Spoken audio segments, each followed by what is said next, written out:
Well, it's time for Woke Watch. Today, another monument, and this one of a figure deeply entwined with our island story. This Sir Francis Drake, famous British mariner, venerated for generations, should have an explanatory plaque placed alongside his image. The plaque highlights his, quote, horrific slave trading expeditions. Bring out Jenny! This is Sacan a sus muertos. Welcome to Francis Drake Part 1. Drake it to the limit. My name is Griff. I am your host and history fanatic, and this is Chris, your resident Irishman and anti-colonialist. Synchronize your woke watches, because the dead we're bringing out today is Francis Drake. But before we do that, Chris, we got to talk about something from the last episode. What? Positive? Good reviews? We have good reviews come in? I mean, we got generally good reviews, but your mate Sean did bring something to our attention. You can't trust Sean. I mean, so he brought up a word that we used a lot in the last episode, a word that we kind of got stuck on, I think, a little bit. So just for the listener, this is a pretty DIY operation. We're sitting in Chris's garden recording right now. The first time we recorded this episode, we left the fan on, so we had to record it a second time. Oh, the shame. It was completely my fault as well. But I don't feel guilty though. That's fine. But in the first episode, we were nervous when there was a word we used a lot to describe Sir John Hawkins. If you listen to that episode, you know what the word is. I know the gringos don't like it. They're trying to take it out of our lexicon. We're going to cap it at once or twice. But I am going to complain a little bit here, Chris. What? Because that is a vicious assault on Australian cultural practices. Yes, of course. This word is Australian cultural heritage. They fought hard to normalise it. And who are we to use it? To judge. To judge. But all jokes aside, we will use this word less. We will once or twice, like I said in an episode. That's our promise. Okay, but what is the word? Cunt. Today, we're talking about Francis Drake, not yet sir, slave trader, coward, and sailor. He was in our last episode. He's Sir John Hawkins' cousin. He didn't really do much, though. Chris, can you give us a recap on what he did in the last episode? He didn't do much, but what he did do was pretty telling. He was involved in the Battle of... San Juan de Ulúa. Exactly, which didn't go very well. He legged it. He ran off. Like a little bitch. Absolute Went bitch. back to England, told everybody that John Hawkins was dead. He saw the ship burning. And then, unfortunately, John Hawkins comes back. And very much alive. Yep, that's where we left him at the end of the last episode. I'm back, bitches! But Drake is very, very famous. He's an English national hero to the level that today on the Thames, you can go to the Docklands and you can climb over the life-size replica of his ship, the Golden Hind. Another terrible name. It is a bad name. But this is a place where young children go to put on pirate hats and where actors like my old school friend Fran pretend to be pirates. Do the voice. Yeah. Shiver me timbers. Shiver. What the fuck? Just not shiver me timbers, just shiver. Lovely, that is. Today we are going to start talking about his first solo expedition to Latin America, because he gets branded a coward in Latin America and he rebuilds his name in Latin America. There are three major expeditions he does. Today we're talking about the first one. Not the famous circumnavigation, that's going to be part 2. Today we're talking about part 1, where he attempts to reclaim his name, to scrub coward out of his reputation. This is going to be a very interesting episode because, more so than the story of John Hawkins, Drake's story is also going to give us the opportunity to explore what is actually happening inside Latin America in the 1500s. How the Spanish and Portuguese are struggling to exert control over the land they've claimed. How the different indigenous people are resisting this control throughout the continent. And the new societies that are being built both inside and outside of Spanish and Portuguese control. But before we get into all of that, let's spend a little bit of time with Drake himself. So Chris, let me paint you a picture. The winter of 1570. It's 4 p.m., so it's already the middle of the night. You're sitting in the Berlin Catholic, full of the pre-Christmas crowd, just heaving. You're sitting behind an old rag lady shouting about Christmas dinner, Smells so good, shivering in your damp woolen pantaloons after being caught in a classic English winter downpour. Life is bad. Some things never change. Your flagon of chunky cider, it's half empty. Well then, get me another one. Nah, it's half empty because it's been a bad year for you, Francis Drake. You've just returned from your slave trading voyage a year ago. And as you're rearranging your codpiece, the conversation from the next table wafts over. And that's when Drake abandoned the English. You stare into the fireplace broodingly. It's been a rough year, like we said. You've been through a trial by public and barely escaped. Shame. The Battle of San Juan de Ulúa and the public accusations of cowardice against you are England's biggest news. This is a huge deal. It's a very kind of modern trial by media. Everyone, rich and poor, knows the story. They know that you, the coward, abandoned cousin and countryman off the coast of Veracruz. But more than that, the English are obsessed with one particular detail of this battle. Any ideas on what that is, Chris? Not that he's a coward. That's the juice. That's the juicy stuff right there's there. something to them. There's something juicier. There's something juicier? Yeah. What, they're sopping wet pantaloons? It's only Drake who's stopping wet. Oh, okay. Fitting. Yeah.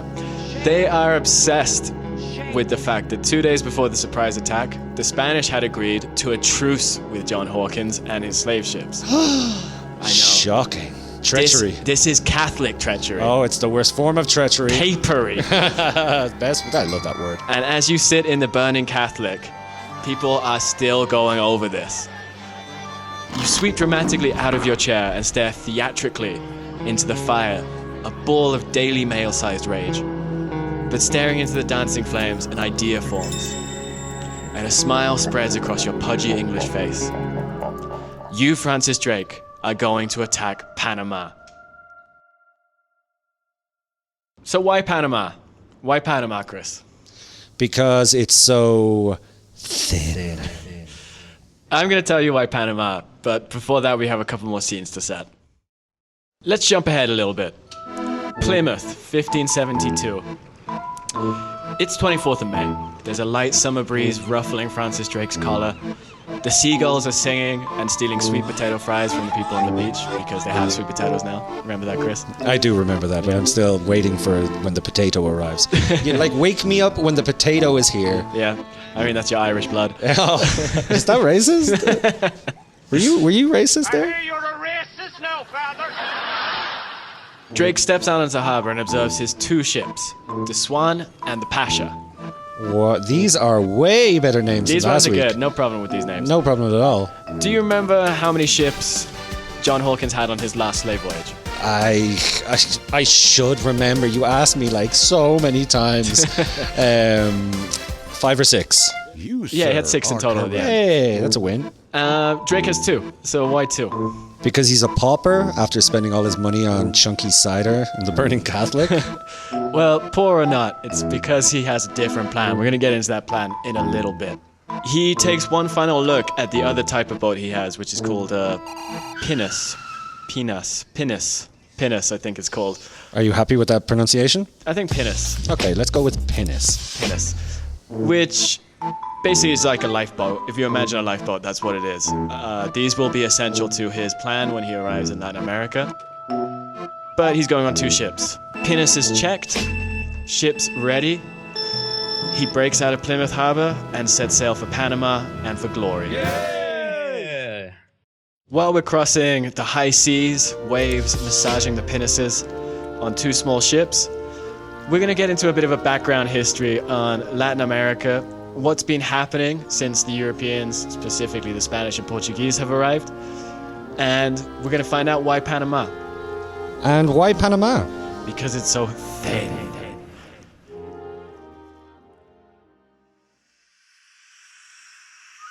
In 1493, genocidal psychopath Christopher Columbus crashes into the Caribbean islands. He is interested in 2 things and 2 things only: gold and silver.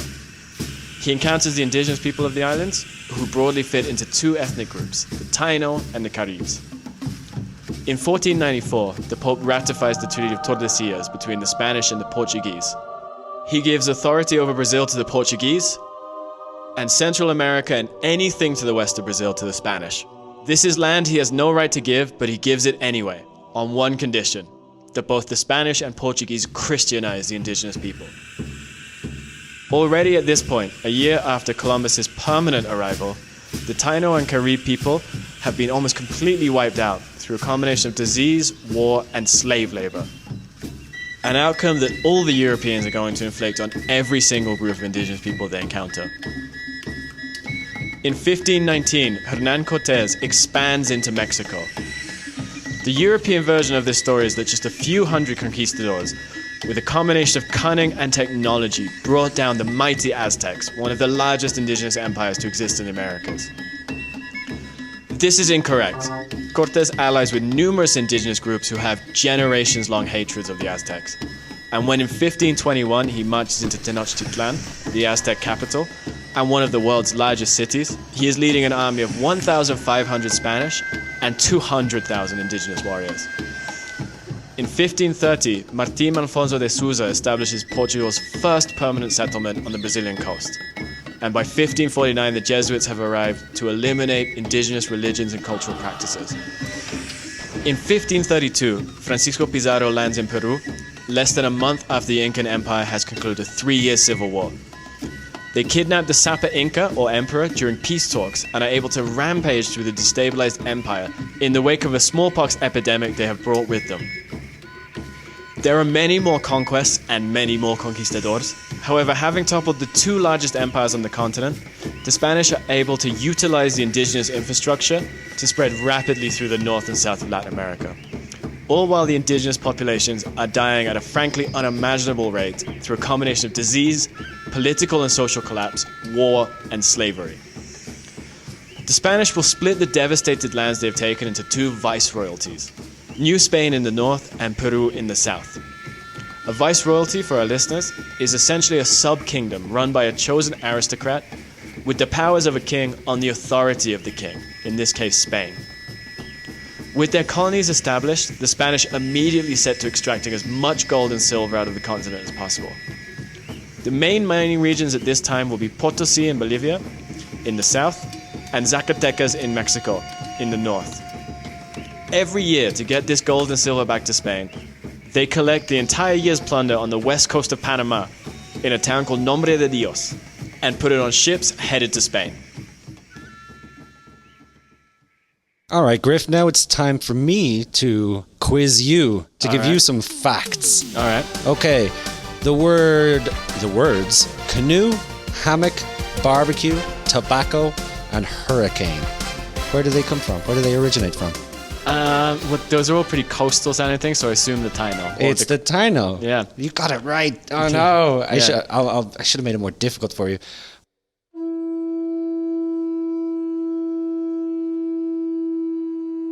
Although these words still they remain, unlike most of the Taino.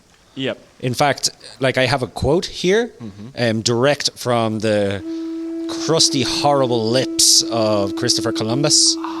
I'm not going to put on my Christopher Columbus voice. Do a Spanish accent. I'm not going to. Well, he's Italian. Do an Italian accent. I'm not going to do either of those things. But these are the words. The Taino. They will give you all that they do possess for anything that is given to them, exchanging things even for bits of broken crockery. They are very well built, with very handsome bodies and very good faces. They do not know or carry arms on them. They should be good servants. Yeah, it's pretty disgusting, right? This is something that comes up a lot with the different conquistadors. They come into contact with different groups of people with completely different values to what they have. You know, indigenous American culture has no connection to the world that they know, and the values are very different. Another example of this is, for example, Hernán Cortés. When he first arrives in Mexico, his first battle is against a group called the Tlaxcala.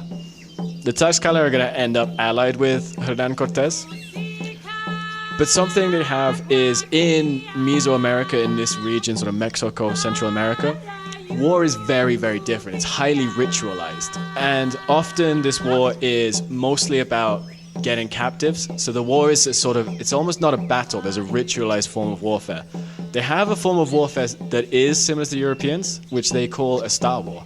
Really? A Star War? It's called a Star War, and this is a war of annihilation, where they go to war and they destroy cities, they try and eradicate their enemy.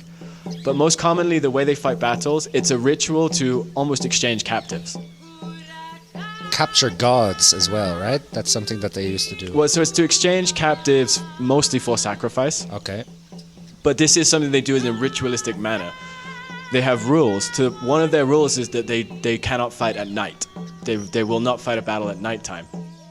So in this first battle with the Tlaxcala, Hernan Cortez is getting his ass kicked. Like he almost gets killed himself. He comes very close to getting killed. And the sun goes down, and the Tlaxcala just leave. They just all walk off the battlefield, even though they're winning.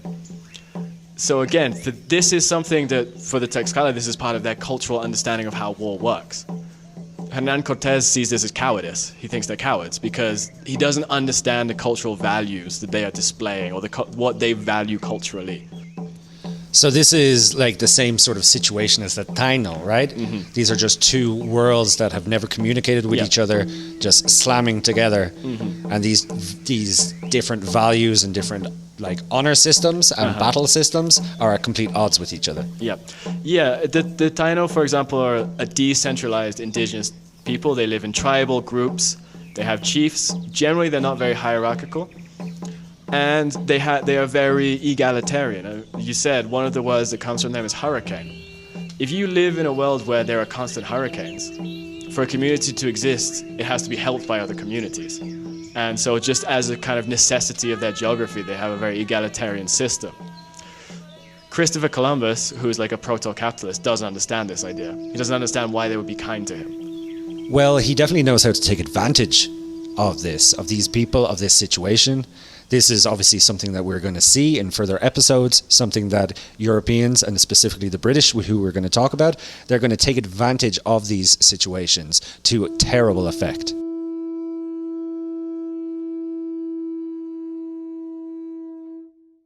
Back to Drake. So Drake has crossed the Atlantic, snake-like, sneakily. What the hell? Was that a snake noise? Which one? The one you made? Yeah, I think. Do it again. That's like a... I don't know. Okay, continue. Back to Drake. Back to Drake. He has crossed the Atlantic and he's landed on an uninhabited part of the Colombian coast. So I mean, if you guys don't remember Latin America that well, Colombia is right next to Panama. He's right next to Panama. And in that history, we didn't make it explicit, but we kind of gave the reason for why he's going to Panama. What is that reason, Chris? He is going to go to Panama for glory, for gold, for silver, for Drake. For Drake. He's going to Panama because the Spanish put all of their gold and silver there every year in the town of Nombre de Dios. He anchors the Swan and the Pasha in this uninhabited cove on the coast of what is now Colombia, very, very close to Nombre de Dios in Panama. And he transfers to the Pinaces. Choose one. Just choose one. I won't. He's in these Pinaces, and he starts rowing over to Nombre de Dios. It is the 29th of July, 1572, and he gets to Nombre de Dios at 3 a.m. The first thing they do is get to shore and capture the town's defensive battery, which is undefended. But somehow, they make so much noise, Chris, I am not fucking drunk. that the entire town wakes up. They had a surprise advantage, but they've woken everyone in the town up. Drake gets his men, who are like flat-nosed geezers. These are English mercenaries. These are guys who know war. Okay. And he splits them into two. They know how to fight in a pub. That's what they know. Do you want some? I'll give it you. Drake splits them up into two and prepares a pincer movement on the town plaza, the center of the town. He joins the group that is going directly up the main street into the plaza. And as he enters it, he is hit by, and I kept this Drake quote for you, Chris, because I know you're going to hate it, a jolly hot volley of shot. That is the most British thing ever. Yeah, he gets hit in the shoulder, but he's sort of like, nah, it's fine. He waves it off. Oh. And these shots are being fired by the town militia, who are not flat-nosed hard cunts. That's number 2. These are like 18-year-olds who live in Nombre de Dios. So attacking from two directions in this pincer movement, he is able to the English drive off this Panamanian militia. They have the town, they have the plaza. But before they can make a move on the treasury with all of the gold and silver, a tropical Panamanian downpour renders all of their muskets and gunpowder useless. A little bit confused, unsure of what the next move is, they look to their valiant leader Drake. What does he say? Passed out from blood loss. It's just on the floor. Okay. So they're kind of confused. They don't know what they're doing. The leader's passed out. They drag Drake back to the pinnaces and they row back to the Colombian Cove. So Drake's fucked it. Yes, he's absolutely fucked it. Yeah, no gold, no glory, passed out. What's he going to do now? I mean, what would you do, Chris? Put yourself in Drake's head. Spring break, baby! Watch it. I get corona. Well, I mean, this gold, how many times does it come? Comes but once a year. Once a year. So what's he going to do? He's going to wait till next year. Okay. He's not going home. He's getting that gold. So for the next year, he's kind of just fucking around in the Caribbean Sea. There's a whole history of different ships he attacks and captures and sinks and blah, blah, blah, blah, blah. He's being a nuisance. Yeah. He's being a nuisance. And he's not the only nuisance the Spanish have. Because what other country do you think wants a piece of America? The Finns. The French. Of course. I knew it started with F. Yeah, you got it almost right. Yeah. So there's a lot of other pirates here. There's a French captain called Le Testu, who right now is doing a lot of raiding across the Caribbean. And he's also a Protestant Huguenot, not a Catholic. Oh, so he's Yeah. got lots in common with Drake here. Yeah, they're having a Protestant pirate party out in the Caribbean Sea. What does that look like? I said, there be no such thing as saints. Stuff like that. Yeah, just complaining in general, like complaining about transubstantiation, sticking their arses over the side of the boat, saying, "How do you like this, body of Christ?" They laugh in Protestant. But back to the Catholics. So the Spanish don't have control of the sea, and things are not going much better for them on land. Do you remember in the last episode, Chris, we mentioned the Chichimecas with John Hawkins?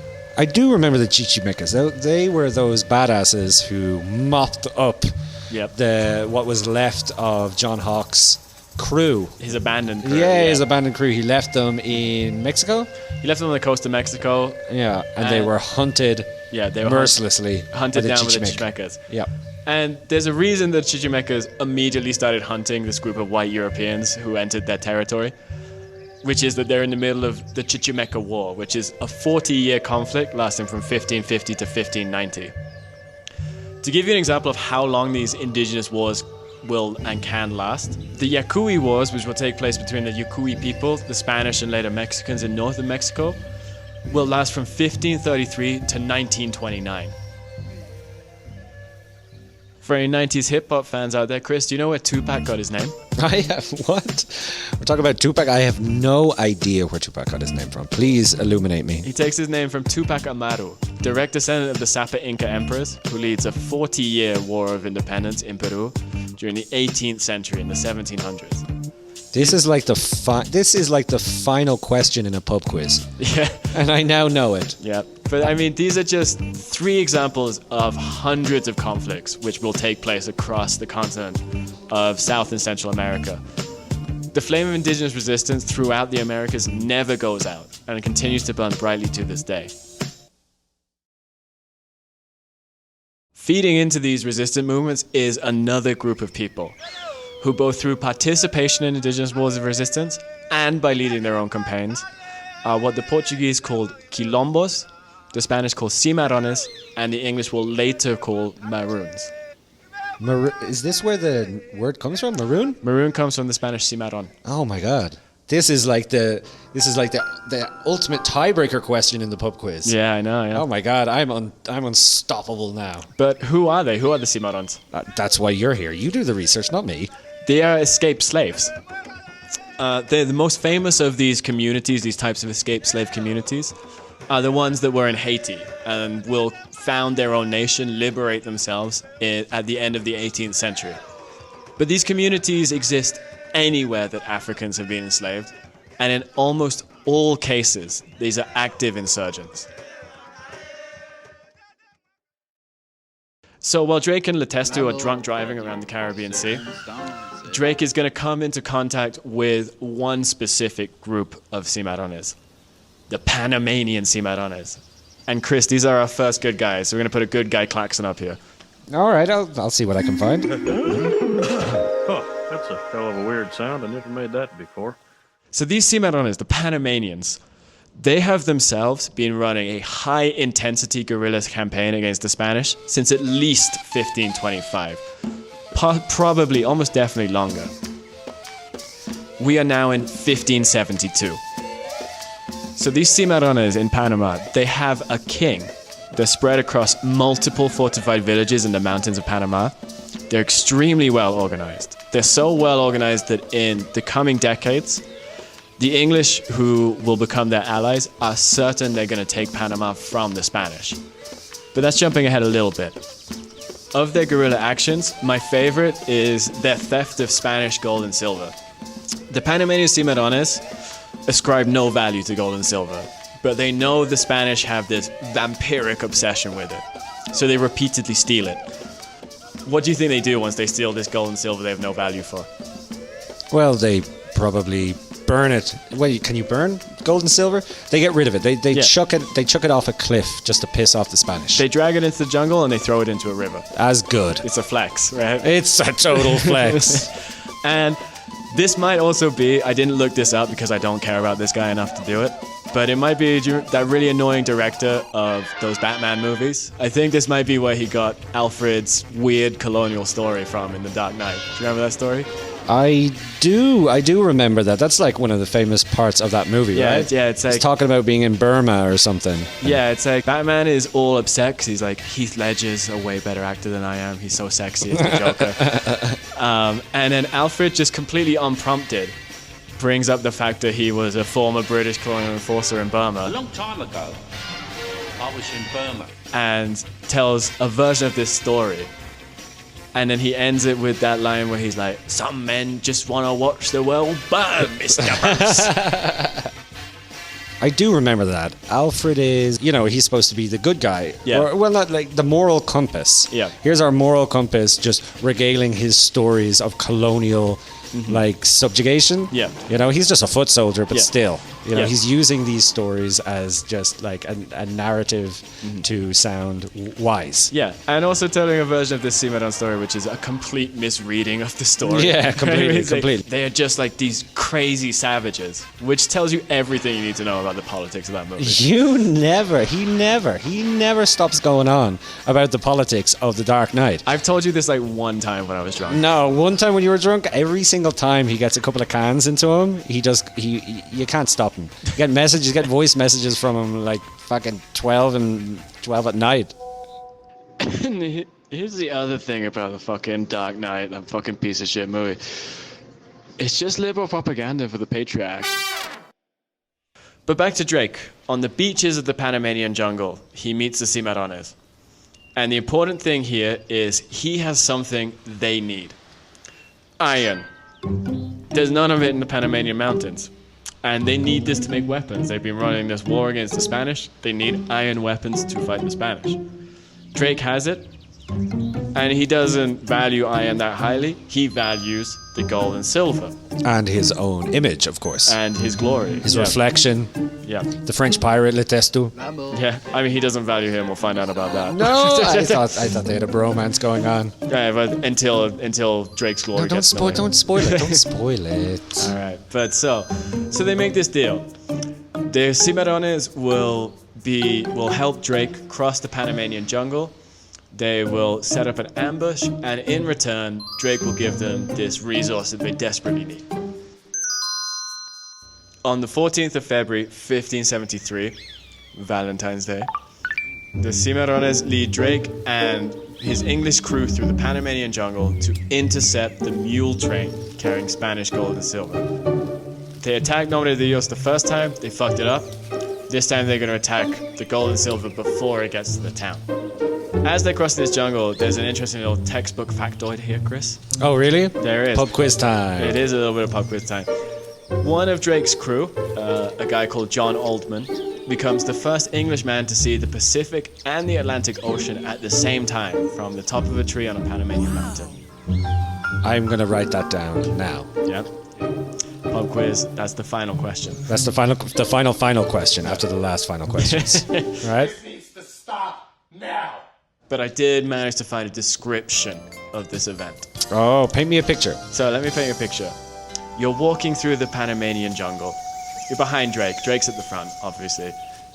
But he's behind the Cimarrones, who are acting as scouts, as pathfinders. And the Cimarrones, just like you would show your father in Guadalajara, where we live. Uh-huh. Oh, that's that really nice church over there. Oh, that's that bar that I vomited outside of, right? Yeah. That sort of stuff. Exactly like that. Show them all the hot spots. Yeah. The Cimarrones are like, if you climb that tree, you can see the two oceans. And so John Oldman decides to climb the tree. He takes them up on the offer, and he gets to the top, and he's like, Drake! They're not lying. And so Drake, what do you think he's going to do? Is he going to climb the tree? No, he's not going to climb the tree. He doesn't climb trees. He is going to order the Cimarrones to build him a staircase. That is way more ridiculous than I thought. Whatever I thought you were going to say. And How long does it take somebody to build a staircase up a tree? At least a few hours. A few hours. Aren't they busy? Like, Yeah. don't they have things to And do right again, now? you can imagine the Cimarrones, right? They're like, well, this guy has the fucking iron. Build him a staircase. No.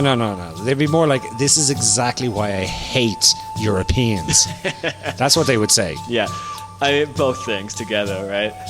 So they build this staircase. Drake climbs up it and proclaims, I have discovered the Pacific.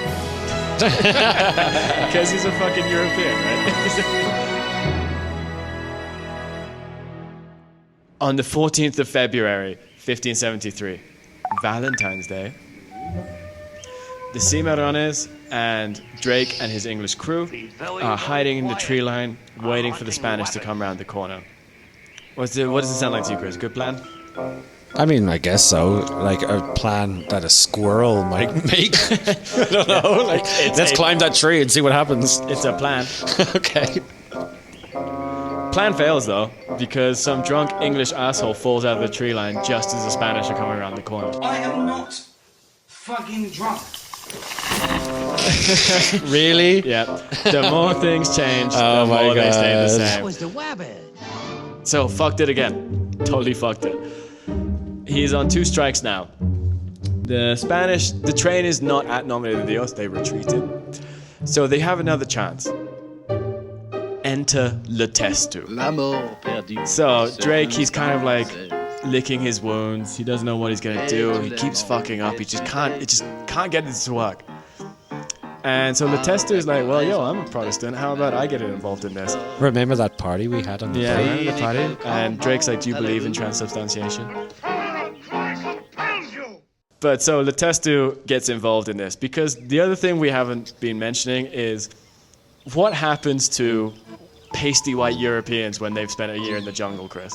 Well, they get all swollen and bloated and become English teachers. I mean, in our case. But in this time, they die from various tropical diseases. Those hard-nosed geezers he had last year are running thin. So he gets a bunch of hard-nosed French guys. So, on the 1st of April, 1573, the Cimarrones, the English, the French are hiding in the tree line on the corner of a road to Nombre de Dios. As the sounds of the Panamanian jungle start to build with the morning sun, 46 Spanish soldiers come round the corner leading 160 mules laden with gold and silver. No English drunkards this time. They wait silently until the Spanish are within a few meters of them. And they open fire. A battle breaks out. Le Testu is himself shot and wounded in the crossfire. And Drake, looking out for Numero Uno, abandons him to later be beheaded by the Spanish.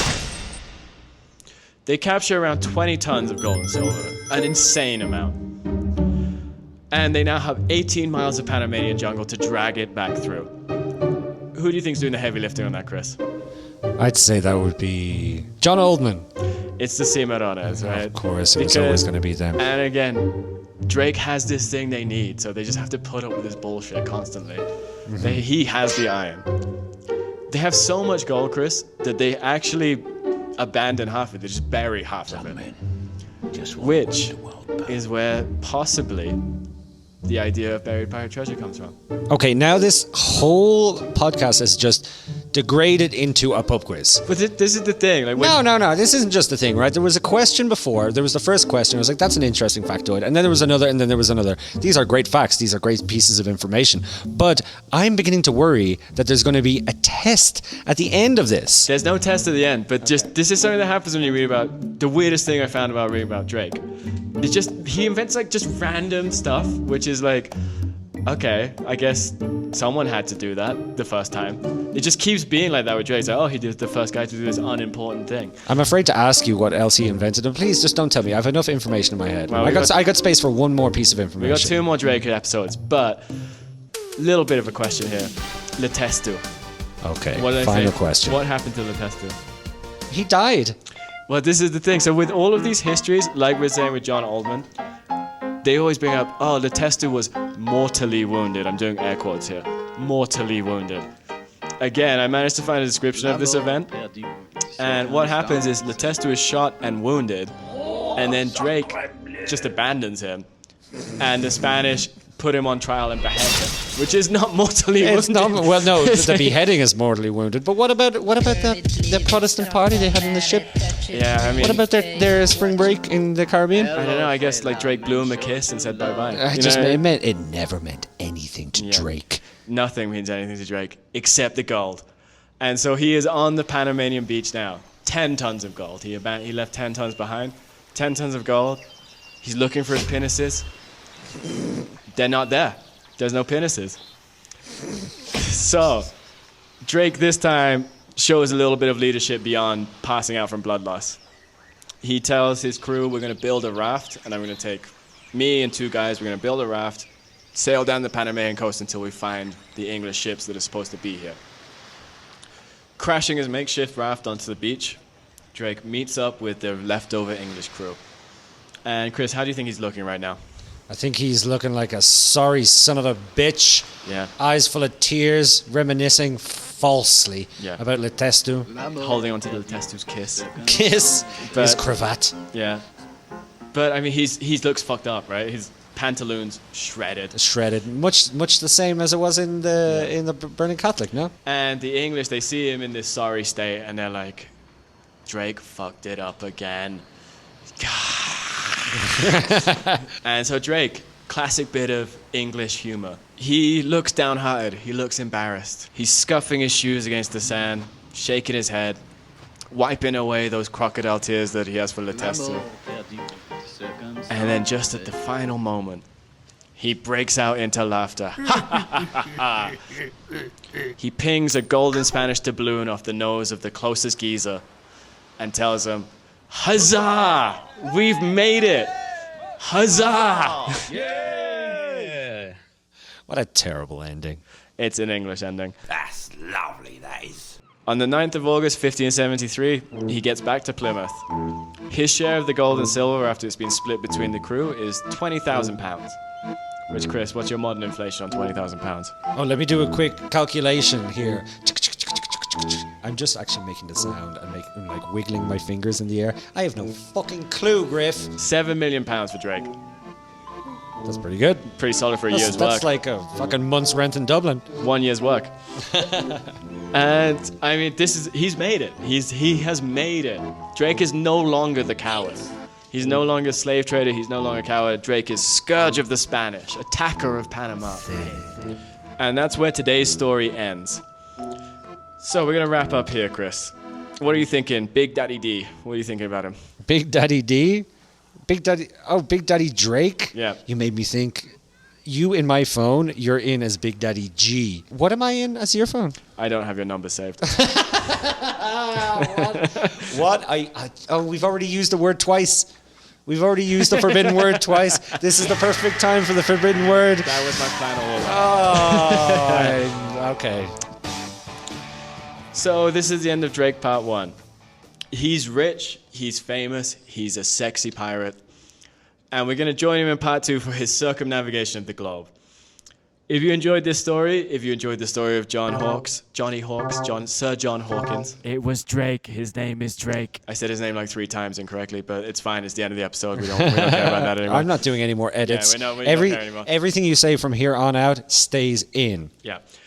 But what I was going to say is, if you enjoyed this story, if you enjoy the story we're telling, if you would like to hear more of this history, please subscribe to our Patreon. We're going to have a YouTube channel. We got a Patreon. We're going to tell your friends. Get anyone to subscribe. Give us a rating on iTunes or whatever people do these days.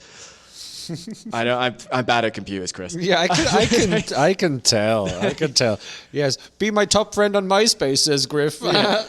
Anyway, we're wrapping up here.